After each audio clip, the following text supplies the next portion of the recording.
Next topic is decomposition reaction. तो यहाँ पे एक एक्टिविटी है। In this activity it is said take about 2 gram of ferrous sulphate crystal. अब ferrous sulphate crystal means उसका formula हो गया, केमिकल फॉर्मूला हो जाता है FeSO4.7H2O means 7 molecules of water of crystallization are present in each molecule of ferrous sulfate in a dry boiling tube. Note the color of ferrous sulfate crystal. ferrous sulfate crystal का colour होता है green. Now heat the boiling tube over the flame of burner or spirit lamp as shown. Observe the color of the crystal after heating.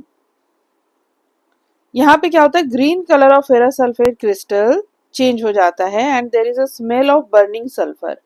तो यहाँ जो reaction होती है वो क्या है, फेरस सल्फेट ऑन हीटिंग, ये जो फेरस सल्फेट है this on heating changes to ferric oxide Fe2O3, sulfur dioxide and sulfur trioxide gas are given out. तो इस तरह की जो रिएक्शन है जहाँ पे one compound is decomposing into 2 or more compounds, इसको बोलते हैं decomposition reaction.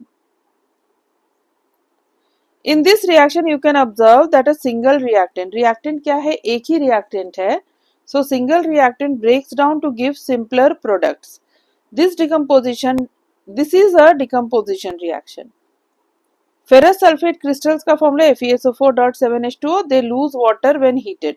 जब हीट किया जाता है फेरस सल्फेट क्रिस्टल्स को, first of all they lose the water of crystallisation.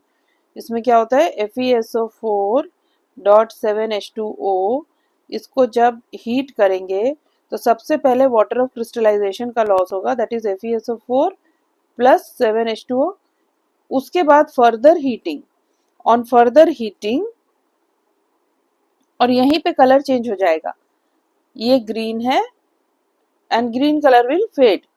सो यहाँ पे क्या होगा, this on further heating decomposes to give Fe2O3 and sulfur dioxide gas and sulfur trioxide gas.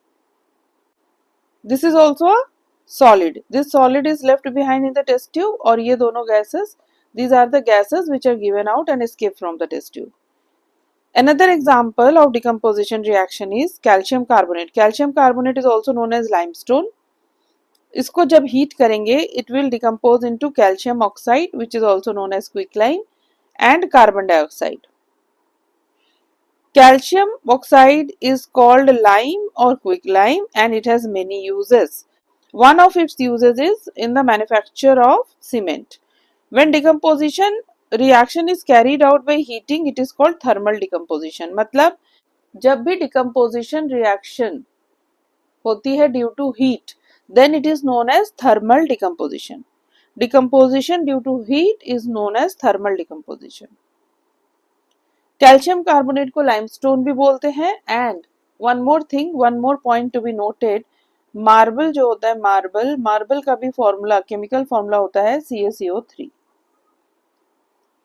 One more activity which is another example of thermal decomposition, इसमें क्या है, lead nitrate powder, take 2 gram lead nitrate powder in a boiling tube, hold the boiling tube with a pair of tongs and heat it over a flame.